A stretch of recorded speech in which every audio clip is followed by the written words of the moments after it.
Hello everyone. I'm Shironika Karunanayake from the Open University of Sri Lanka.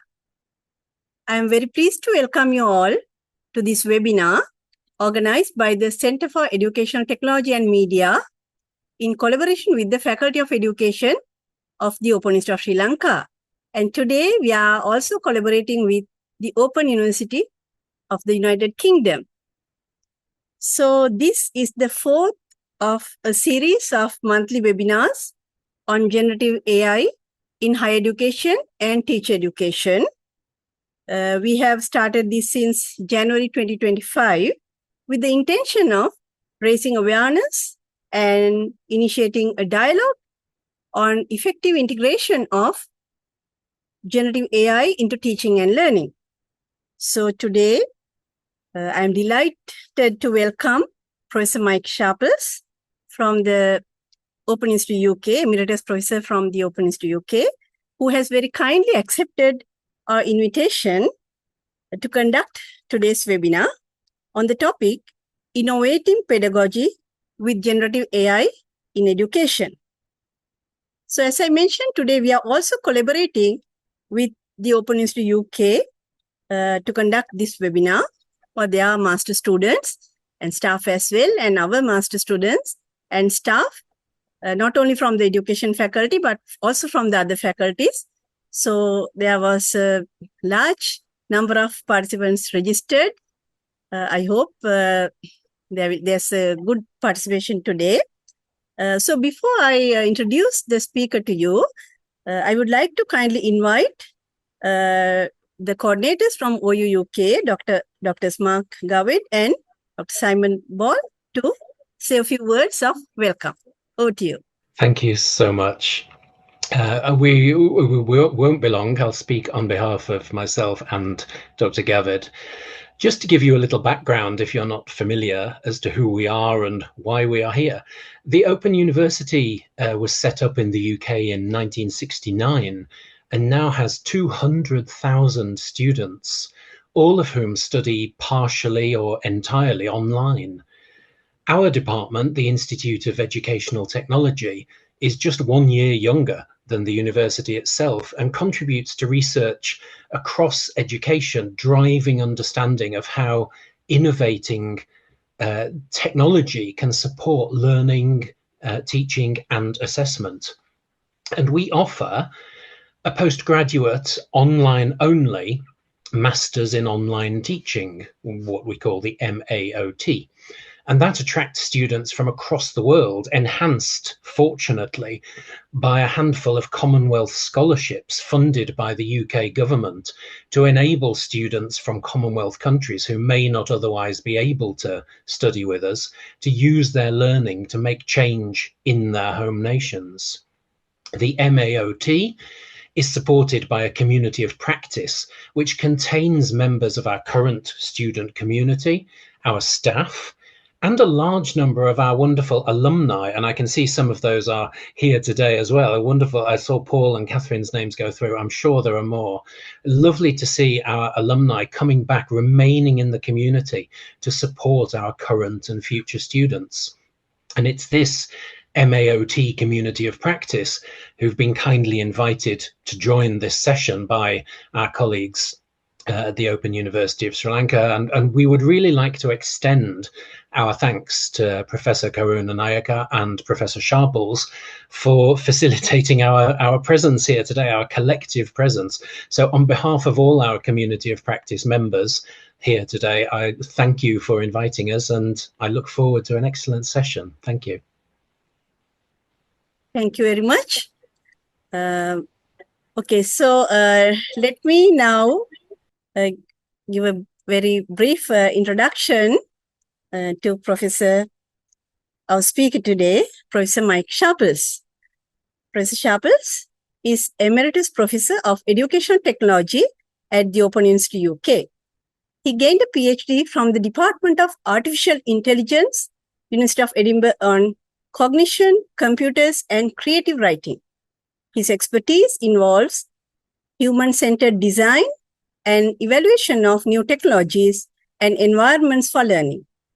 He provides consultancy for institutions worldwide, including UNESCO, UNICEF, universities, and companies.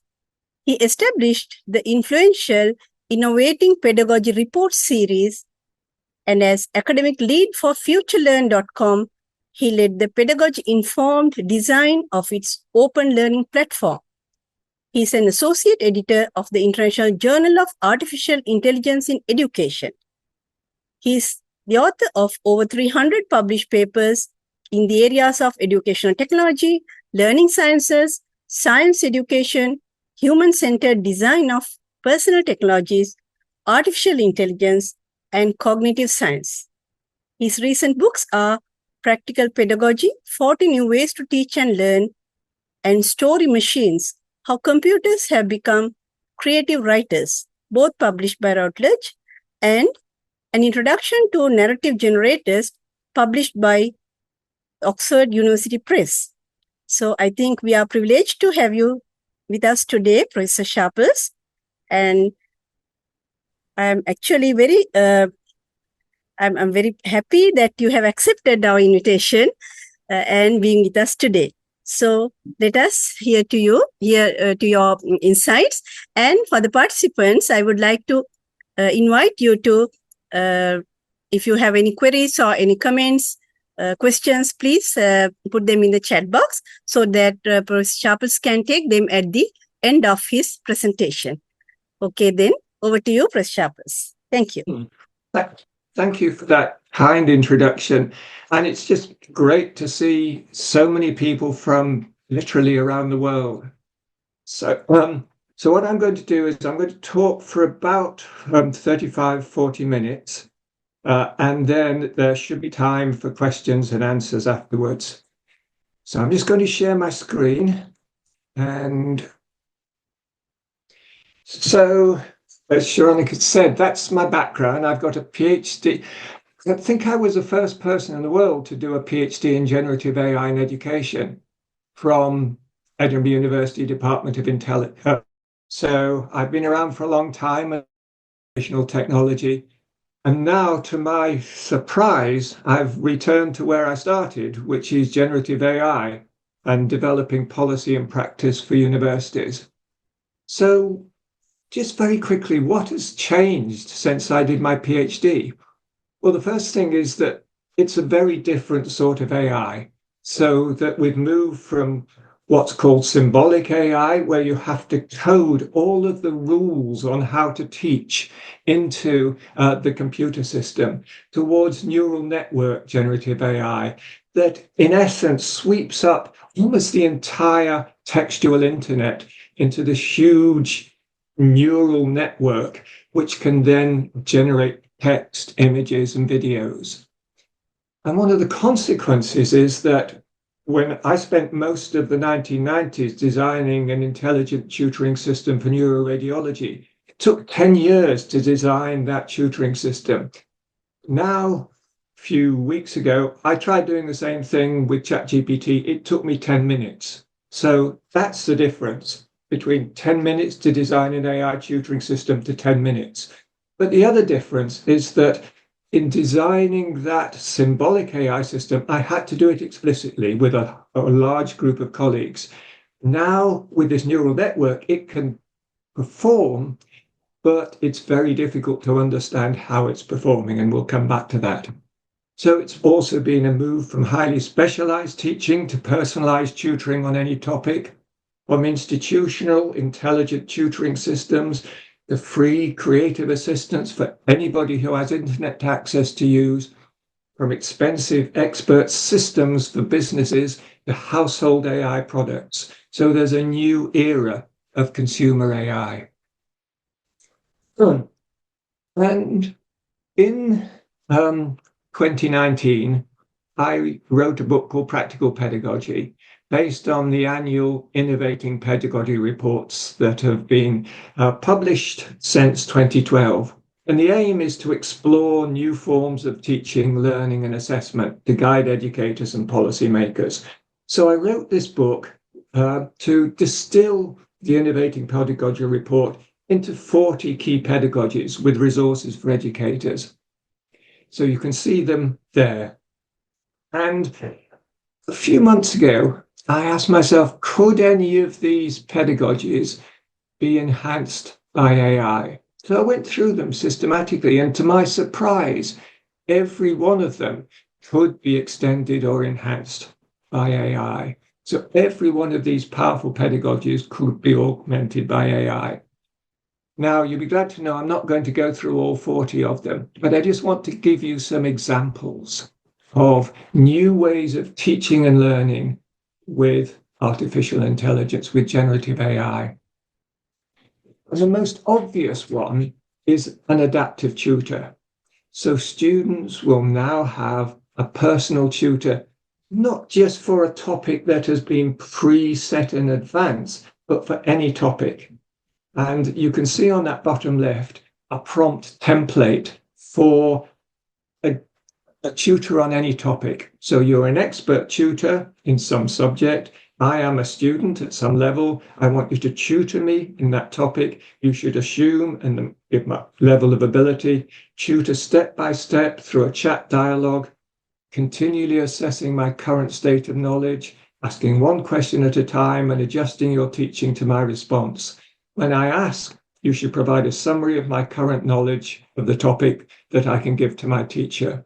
So that's a general prompt for the AI to act as an expert tutor. And on the right, you can see an example of that. You're an expert tutor for English in academic purposes. And then when you give that prompt, it starts the tutoring. And what's interesting is that it doesn't just go through a set curriculum. It adjusts the tutoring to your level of ability and to your interests. So here it says, have you ever written an essay or a report? If so, what was it about? And then I responded, I was acting as a student. I wrote an essay on how bacteria can affect the lives of humans and other organisms. And then it starts on tutoring about that topic.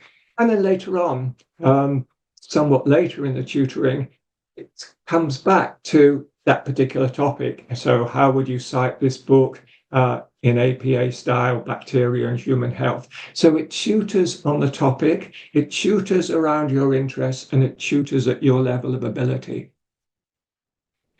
And at the end, you can then ask it, please summarize my current knowledge, and it will give a summary of the learning so far that, for instance, you could give to your human assessor or human tutor. So it can act as a tutor on any topic.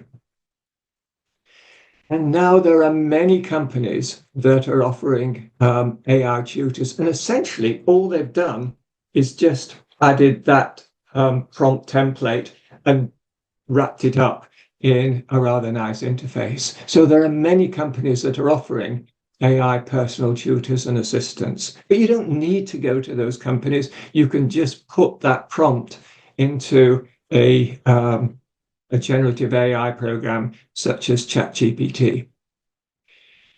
So one of the big questions to ask is, should AI then replace or support teachers? And one of the issues that worries me at the moment is that there are some powerful people who are on a mission to replace teachers with AI tutors. And perhaps one of the most powerful is Elon Musk. So Elon Musk has developed an online school initially for his SpaceX lab, but then he's now trying to spread this across the US. And one of his colleagues has developed an AI system called Synthesis, and he explicitly wants it to replace teachers in the US. And you can see a tweet from him. First step, stop teachers from teaching. So I'm personally concerned that there are companies now that are on a mission to replace teachers with AI tutors. Now, I would argue that AI tutors can instruct, and they can instruct very well, but it's human teachers who inspire students to learn. And we should explore how to support teachers rather than how to replace teachers. For example, through AI-enabled flipped classrooms, where the students can learn online with an AI tutor, then discuss and synthesize and extend that knowledge with a human teacher. And I'll give you an example of that. So here's another prompt about threshold concepts. Now, a threshold concept is a fundamental idea that's essential to understand the subject. So in economics, it might be opportunity cost. In computing, it might be abstraction. For education, it could be, well, here, I want you to teach me a threshold concept in education. Assume I'm a master's student on a teacher education course. And it comes back with, okay, let's explore the threshold concept of constructive alignment in education. Then it describes what constructive alignment is, and then it starts to tutor on. Now, I think a good way of teaching is for a human teacher to introduce a new subject area, to get the students then to engage with AI, for instance, to explore threshold concepts in that area, and then to come back to a joint tutorial with other students and with human tutors. Another big question, I think, is whether AI should replace or support learning. So I've argued that it shouldn't replace teaching. What about its role in relation to learning? So we know that AI can act as a personal assistant. And again, there are many companies such as Microsoft now who are promoting their products as personal assistants. So will AI personal assistants replace or support learning? I want to suggest that depends on how they are designed and deployed. So there have been some studies recently on the use of AI to assist students. And one of the main ones was published in the leading journal, Computers in Education, a few months ago.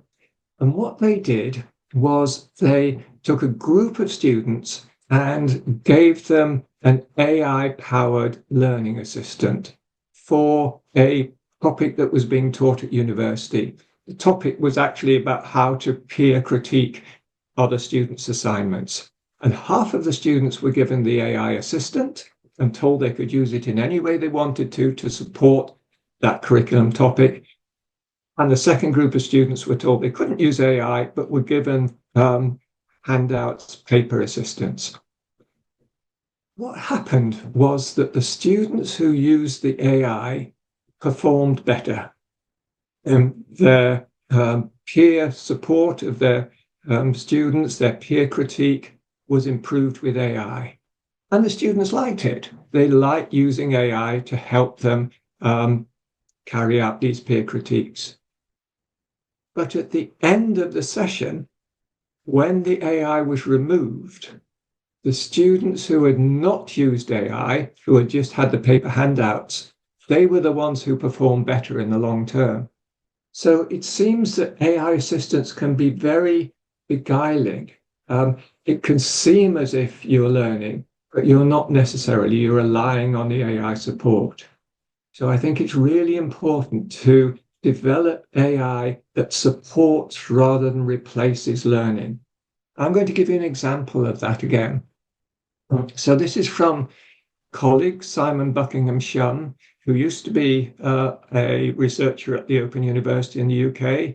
He's now at Sydney University. And he has developed a chatbot, so an extension of ChatGPT called QReframer. And what QReframer does is you can ask it a question. You can ask it any kind of question at any level. So, for example, what is consciousness? And instead of just giving you the answer, it helps you to explore the assumptions behind the question. And it's open for anybody to use, and I've got the link there for it. So with QReframer, you ask it a question, such as what is consciousness, and it comes back with, hello, I'm here to help you reflect on your question and uncover deeper insights. Let's begin by identifying some implicit assumptions in your question about consciousness. And then here are 3 assumptions. Consciousness has a single definable nature. Consciousness can be understood or explained. Consciousness is separate from the physical body. And then ask Do any of these assumptions stand out as insightful or worth exploring further? And then you as a student could say, okay, let's explore the third one. And it comes back with further questions about how you can explore this in more detail. And also, it can provide sources, academic references to understand. So instead of just giving you the answer, it's helping you to interrogate and understand the topic in more depth. And that's what I mean about supporting learning rather than replacing learning. I'm going to give you some other examples now of new ways of teaching and learning with AI.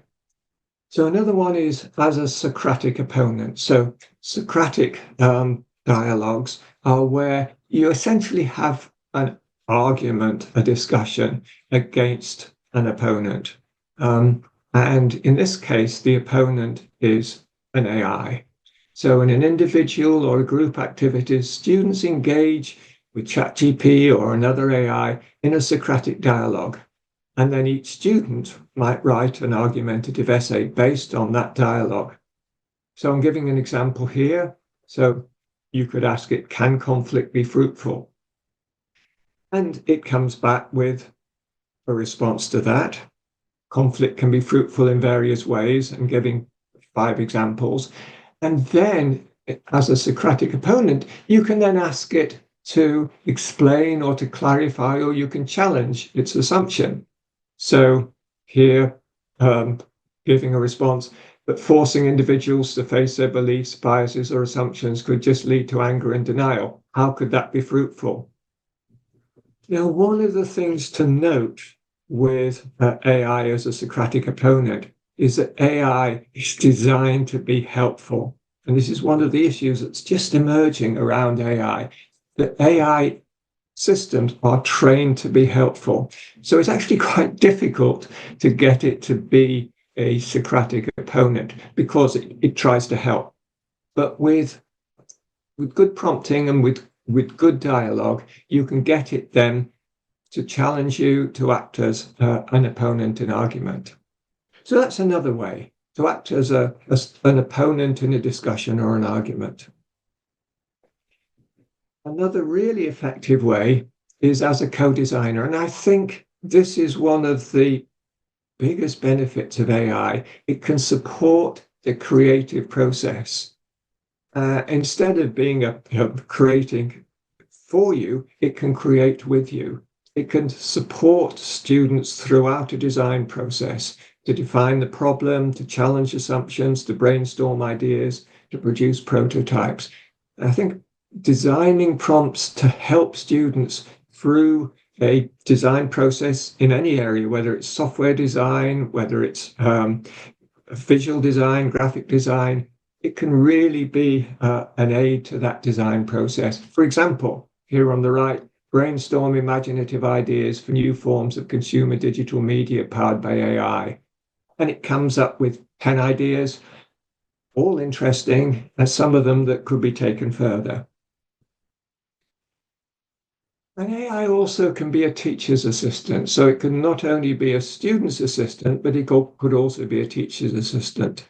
So one of the tools I've developed is like QReframer. It's an extension to ChatGPT called TeachSmart. And it's based on my book, Practical Pedagogy, 40 New Ways to Teach and Learn. So I uploaded the entire book to TeachSmart. And then I gave it extra tutoring, extra training on, for example, learning design, on educational myths. And the aim is for it to act as a support for teachers. So, for example, you can ask, how could I make my classes more engaging? You could ask it specific advice on what is spaced learning. How can I teach English online? So here's one example of an interaction with this teacher's assistant. Suggest one unusual but effective method to enhance the effectiveness of teaching within a university lecture. And it comes back with TeachBack as an innovative pedagogy. Because I uploaded the book to it, it has knowledge of those 40 new ways to teach and learn. So it suggests one effective way of teaching within a university lecture is teachback, and it describes what teachback is. And of course, you can ask it for further details. It can also act as a learning design aid. So if you give it a prompt, help me design an online course for AI literacy, instead of designing the course for you, it can then help you through the process of design using different learning design frameworks, such as the ADDIE framework and ABC learning design. Again, because I provided it with this additional training on how to act as a learning designer. So that's another way that AI can assist education as a teacher's assistant. So here are just a few roles for generative AI in teaching, learning, and assessment. As a possibility engine for generating alternative ways of expressing an idea, a Socratic opponent, as a collaboration coach to help groups research and solve problems, as a lesson planner, a quiz generator, personal tutor, dynamic assessor, co-designer, as an exploratorium with tools to discover, explore, and interpret data, and as a storyteller. At this point, I'm about halfway through, so I want to change track a little bit now and talk about future directions for generative AI in education. And if you think that we've come a long way with generative AI, we're just at the start. And these are some of the developments that are really going to affect AI over the next few months and years. Firstly, AI agents. AI agents are ways or extensions to AI such that instead of giving detailed prompts, you can just give it a very high level goal, such as design me a course on generative AI, or design me a course on to teach English to university students. And it will go off and collect materials. It will create the course materials. It will create videos for you. It will do the entire work. And obviously, companies now are very interested in AI agents as ways to perform major top-level tasks, either to replace or to augment humans. So that's going to be one big area. Another one is large concept models. So instead of focusing on language going up a level, to be able to manipulate higher level concepts. Multimodal generative AI that can combine text, image, audio, and video, and AI reasoning and problem solving. So these are some of the developments over the next few months and years. But one of the points I really want to make in this talk is that with each major new technology, whether it's a mobile phone, computer games, World Wide Web, we always underestimate the power of the social to influence and to educate. So, for example, with mobile, the early World Wide Web, it was seen as an individual thing that you created your homepage. With the early generative AI, it's about you interacting as an individual with an AI through prompts and responses. But once AI models become able to work with people in groups or to interact with each other, then they are going to be far more powerful. And I wrote a paper a couple of years ago now called Towards Social Generative AI for Education, Theory, Practices, and Ethics, about the opportunities, but also the risks of social generative AI. I want to give you an example. So, as you'll know, Oxford and Cambridge universities, they base their exceptional teaching on small group tutorials. So Oxford, we call these tutorials, it's your chance to talk in depth about your subject and receive individual feedback. Cambridge, it's called a supervision. It's a small group discussion about the topic you're studying. And of course, at the Open University, like Oxford and Cambridge, we offer students online tutorials with associate lecturers, expert tutors who provide support and guidance. But I want to suggest that universities and startup companies worldwide will soon offer small group tutorials facilitated by AI that will do the same, that will talk in depth about your subject, and you can receive individual feedback from the AI in your work. I'm going to give you an example of that. So it's an example that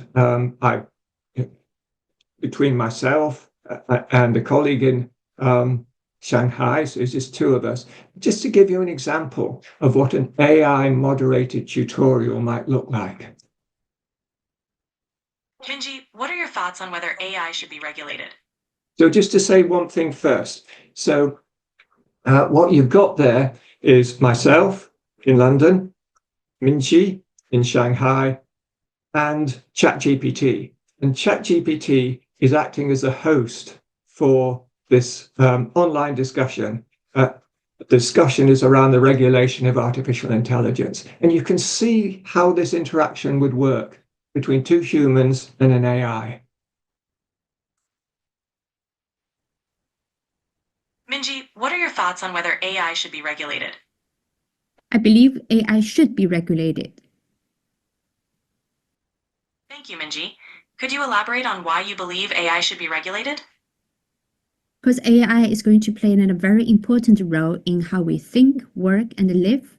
For that mere reason, there is definitely a need to regulate and safeguard the use of AI. That's a strong point, Minji. Mike, how do you view AI regulation? Do you agree with Minji, or do you have a different perspective? So my view is that AI is still at a very early stage of development. And if we try to regulate it now, we may stifle creativity and innovation. That's a valid concern, Mike. It seems you both have different perspectives on the timing of regulation. Minji emphasizes the importance of safeguards early on, while you highlight the need for a flexible approach to foster innovation. How might you both see a middle ground? Could you suggest what a middle ground might be? Possible middle ground could be adaptive regulation, establishing flexible guidelines that evolve as we learn more about AI's capabilities. This way, innovation isn't stifled, but there are still measures in place to ensure safety. Does that sound reasonable? That sounds very sensible to me. Yeah, I think that could work. So that's not the future. That was, it's a mock-up that I did between myself and Minji, but that's using the voice mode of ChatGPT. So that's possible now. So I hope you can start to see how AI could mediate, facilitate, host group interactions through voice. So AI can already effectively simulate social intelligence. Social generative AI can display empathy. And on the right here, you can see a discussion about assisted dying. AI doesn't have any human empathy, but it can simulate empathy. And I'm going to come back to that. AI can change beliefs. So there was a study by Thomas Costello and colleagues who took people who believe in conspiracy theories and got them to engage with AI. And they found that in this experiment, the participants who believed in specific conspiracy theories, who engaged in a discussion with GPT-4, had their conspiracy beliefs reduced, even 2 months after the intervention. So AI can change people's beliefs. In this case, change people's beliefs for the better, reduce their conspiracy beliefs, but they could also change people's beliefs for the worse. So we know AI can change beliefs, and also AI can persuade people at scale. This is another study that analyzed 4 large-scale studies where personalized messages from ChatGPT persuaded people more than non-personalized messages. So social AI can display empathy, it can change beliefs, it can persuade people at scale, it can moderate online voice tutorials. So as educators, how should we prepare? I want to suggest that teaching is a caring profession. We care for our students, we care about accuracy, integrity, truth, we care about our professional expertise, we care about human knowledge and experience. And AI is intrinsically uncaring. It doesn't experience human emotions or empathy. It can only mimic those behaviors. And currently, generative AI is optimized for accuracy, for efficiency, for productivity, but not for care. And if you look at the statements by companies, comparisons, it's all about how AI is becoming more productive, more efficient. And the UK Department for Education produced a report in January 2024 on generative AI in education. And here's one quote from it. Generative AI could have a transformative effect on education, from helping teachers save time by automating tasks to improving teaching effectiveness by personalizing learning for students. There is significant potential for GenAI to benefit the sector. All the rhetoric at the moment is around efficiency and productivity, not around care and support. So I want to end by suggesting that we need to use generative AI with care. We need to bring human care and empathy to AI in education. And as educators, we need to have the confidence to work with AI companies to build tools that are not just based on ethics, but are based on best pedagogy and inclusive education. And we also need critical AI literacy to prepare for a world that's going to be infused with generative AI. And on the right-hand side, you can see a framework that I developed for AI literacy, partly crowdsourced with other colleagues through LinkedIn. And that framework has now been used by the Open University for teaching and learning of critical AI literacy skills. And that framework and the Open University teaching framework is available for free for you to download, and I've got the link there. So that's what I want to end with. We need to use generative AI with care. And these are some resources. Practical Pedagogy book. If you want to buy it, it's available on a 20% discount from Routledge. And those are the other resources that I've mentioned, including a book that I published with a colleague, Rafael Perez, called Story Machines, about the fascinating history of how computers have become creative writers. I've done my 30 minutes. I'm going to stop now, and I hope there's going to be a lively discussion. Thank you so much, Professor Sharples, for those insightful ideas and interesting as well. I think we have few questions here, but I think you raised very important ideas, mainly about using generative AI with care. I think that's a very good message, which we often forget about that part, maybe looking only at the efficiency, making things more efficient. I think that's a very important idea. Okay, so we have few questions here. So the first one is from Rina. I hope I'm pronouncing it correct. And I think you already answered that. She's asking, okay, what could be the cons to the, now you mentioned a lot of pros, but I think by then you mentioned cons as well. Cons to the learning process due to the use of AI. I believe already it's answered to some extent. Do you want to add anything? Okay, so I can mention some cons. I mean, one of the things I wanted to do was to start with the pros. And to start with the pros, the benefits, we really need to start with good pedagogy. And I'm convinced that if we begin with good methods of teaching, learning, and assessment, and then build AI on top of that, it's a better starting point than starting with the technology. But the cons, I mean, I've mentioned some of them towards the end of my talk, particularly about the problem of AI replacing learning, not supporting, augmenting learning. And this is why we need to design good pedagogy-informed AI. But obviously, there's a big issue, a big problem around academic integrity and around assessment. And I've talked with many universities over the last year, and the two big issues that they are concerned about is one is about AI literacy and how you can develop critical AI literacy, which is not just about how do you write better prompts, but it's about how you can understand the impacts of a new world infused by AI. And the second issue is about how can you develop forms of assessment that retain academic integrity. And I think a leader, I mentioned Simon Buckingham-Shum at Sydney University. I think Sydney University is taking a lead in this area.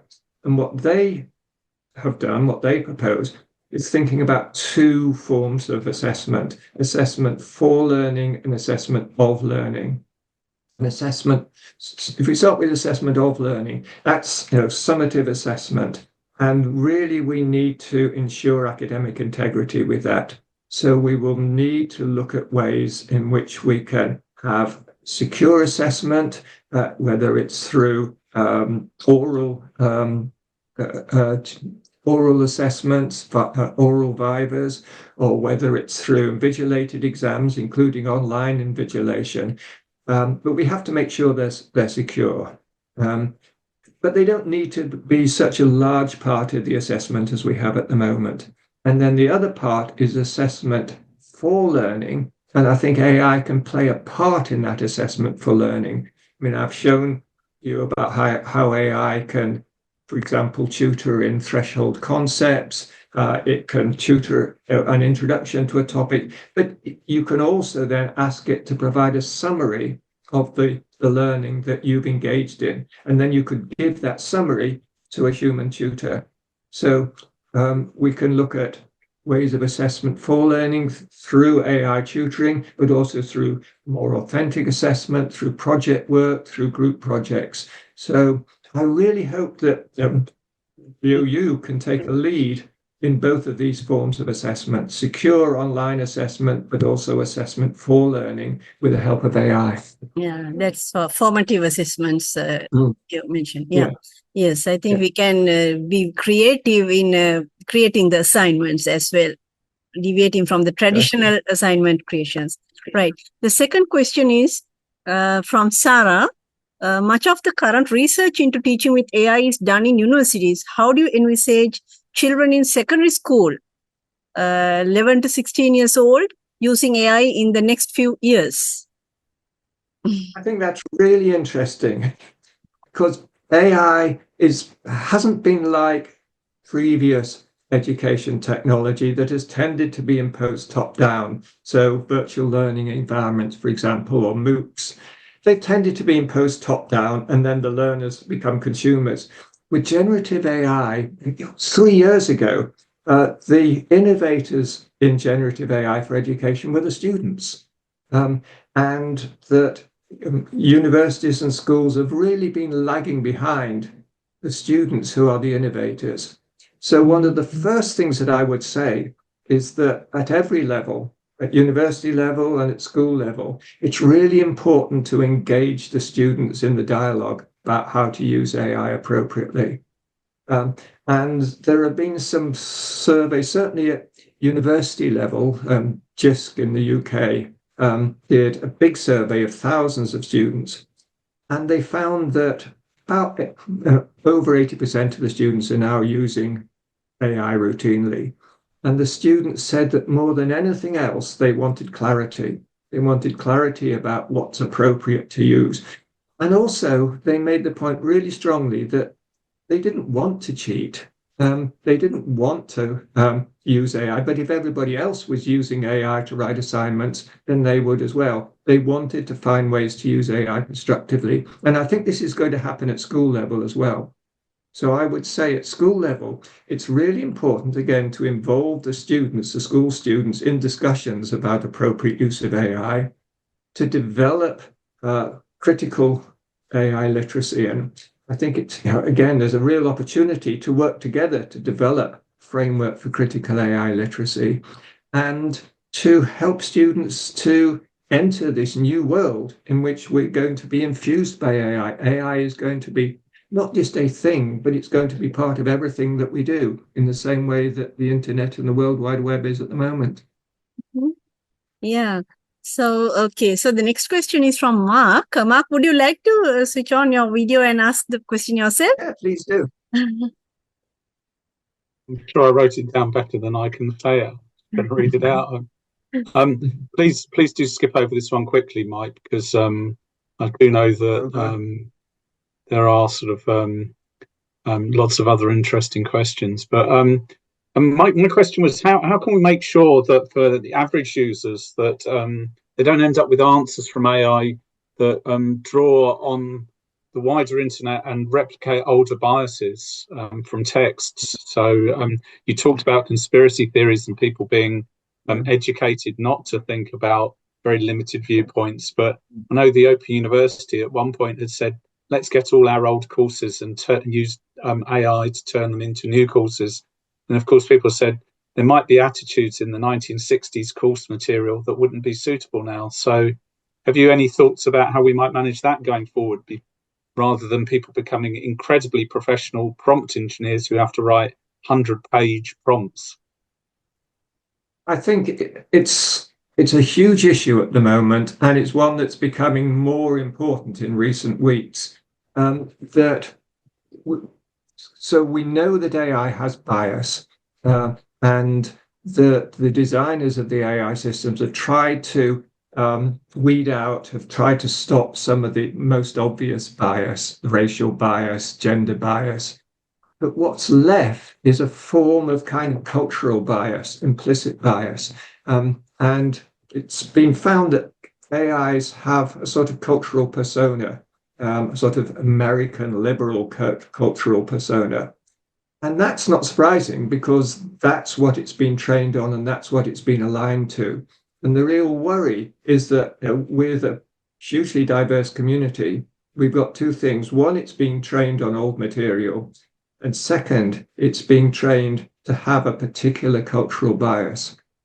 Now, I think there are two ways around this. One is I really hope that institutions can develop their own AIs that are not just the generic one. So there are open source models now, such as DeepSeek, such as Llama, that you can get access to that trained model, and then you can extend it. So you can extend it with current pedagogy, and this is why I've been insisting on developing pedagogic AI, not just ethical AI. So developing AI that's aligned to your institution's pedagogy, aligned to latest teaching, aligned to latest subject knowledge. So you can extend these open language models now.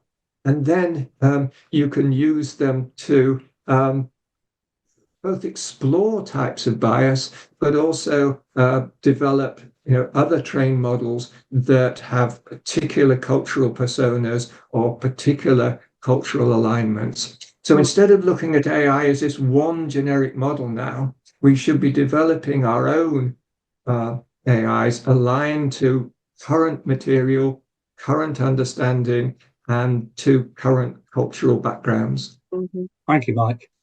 Yeah. What do you? I'm interested, Mark, in because you've been doing a lot of work in this area. Maybe you could say quickly, how do you see these issues? I'd really like to find your views on that. I'd love to chat for a long time. I agree with you about the cultural aspects, and I think that perhaps I should hand over to somebody else's questions as well. But I'd love to continue the conversation. I think the cultural aspect is very important. I agree with you. Yes, I think you're already answering some of the questions because some questions are about how to enhance culturally responsive pedagogical practices. I think you already answered that one. And also that Some units are now integrating GenAI to learner support and mental health pathways, different ways of using. So there are some comments, but there are a lot of questions now. How to enhance responsible use of AI, that we are struggling with this assessment. I think you already mentioned about that. And then pedagogy, now you talked about this caring, the concept of caring, making it a caring thing. But the problem is, how can we convince those that lead our institutions of the importance of relations between educators and learners in the face of wiggling nature of the efficiency of AI? How to convince people? So I think that's a tricky question, probably. I think it's a really tricky question, and I don't think we are going to get the main companies to start competing on care and support and empathy rather than on efficiency, because efficiency is much easier to measure. But what I think as educators we can do as individual institutions and collectively, and I would really like to see the open universities across the world working collaboratively on this, which is to take an open model such as Llama or such as DeepSeek, where you can then work on this in-house within one or a number of universities and develop extensions, I say, that are better aligned to education and better aligned to the caring nature of education, so that are designed to care, designed to support students, designed to support teachers rather than replace teachers. And there's a whole research area here, which is around pedagogically aligned language models that I would really like to see universities and university research centers developing. So I don't think we're going to persuade the big companies, but we can persuade by example. And a good example of this is that the company Anthropic that has developed the Claude language model. It has developed that language model on ethical principles from the bottom up. So it aligned its model around the United Nations Declaration of Human Rights, and then gave it more generic training after that. So we could align the language model around, as I say, good pedagogy, effective education, around care and support, and then see what that language model's like, and then promote it. So I would much rather that we show by example, individually and collectively as institutions, rather than just trying to persuade the big tech companies. Yeah, there are so many. Thank you. There are so many questions, and thank you, Mark. You are responding to some of the questions. Thank you very much for that.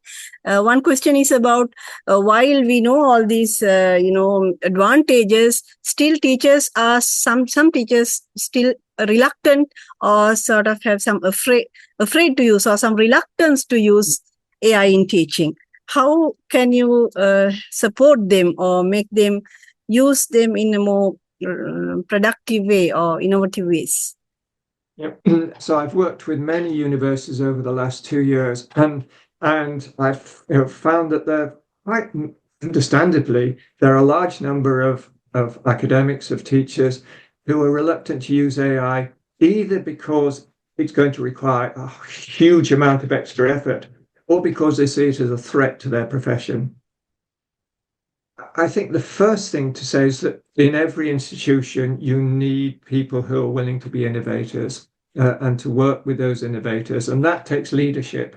That takes leadership from the university, from the education institution, to say, we are going to explore adopting AI, not least because all of the students are already adopting AI, and we can't ban it. We can't just push it to one side. We need to explore how it's going to be infused into the world, and we need to train and develop students for a world in which AI is going to be an integral part of their working lives. So we need to work with it. We need to identify early adopters and ambassadors and provide seed funding for that. But also, I think this is where critical AI literacy comes in. Again, universities I really hope universities will work together to develop a program of critical AI literacy. And by critical AI literacy, I mean helping students and helping staff to be able to critique AI from their perspective as educators and to say what's appropriate and what isn't. And then to work with students, not just to communicate to students, but to work with students on developing appropriate educational AI.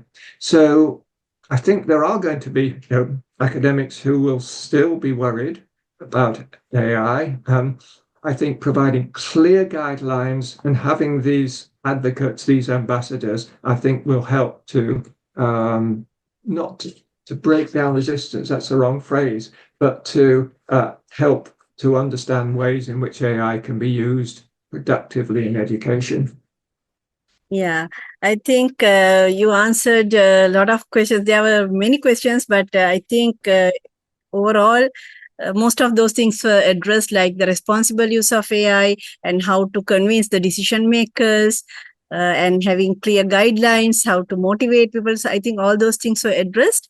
So considering the time, I think now we are coming to the end of our session. So I would like to thank all those participants who posted your questions, but I'm sure, the webinar will be, it's recorded, so the recording will be available after some time. So I can share the link. Then you can, again, I think, listen to it carefully, and I think you shared some resources as well, and I'm sure you can share the PowerPoint slides as well, Professor Sharpless. I will. Yeah. Yes, please. I'm very happy to. Thank you.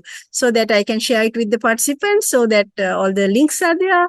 And I think that idea of working collaboratively, and I'm also interested in this, this inequality of, resources, the ethical issues, as well as the equality issues are also there. So there are a lot of things that,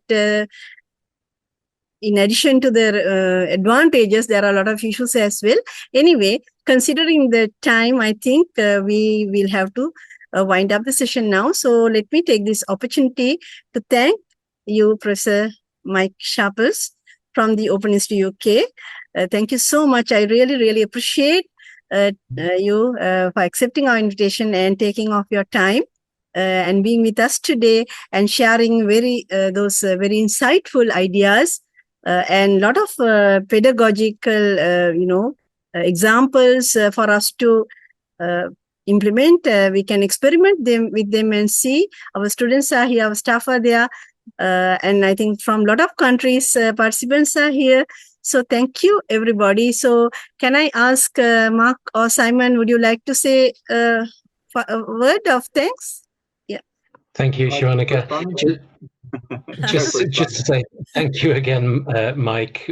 Brilliant presentation. We learned so much, and thank you to everyone who's put questions and comments in the chat, which is really, and resources, which has been really useful to see as well. And thank you, Sharonika, for inviting us all from the Open University in the UK. It's been a great opportunity, and thank you very much. Okay, right. Thank you so much. Thank you all for inviting me. And I really hope that you will go off and experiment. And I look forward to seeing the results. Really, yeah. So this is a series of webinars we are having every month, monthly series of webinars, mainly to raise awareness and motivate our staff and students to integrate the generative AI productively. And I'm sure, as you mentioned, we definitely need clear guidelines and policies, institutional level policies and guidelines, develop frameworks. I think you gave a lot of ideas along that as well. So we will move forward, and thank you all the participants. We'll be having another webinar next month. Every month we are organizing webinars with experts, and once again, thank you so much, everybody, especially Professor Mike Sharpless and everybody from the Open Institute UK and Open Institute Sri Lanka and all the other participants from all over the world. Thank you so much on behalf of the Center for Educational Technology and Media and the Faculty of Education of the Open Institute of Sri Lanka. Bye, everybody.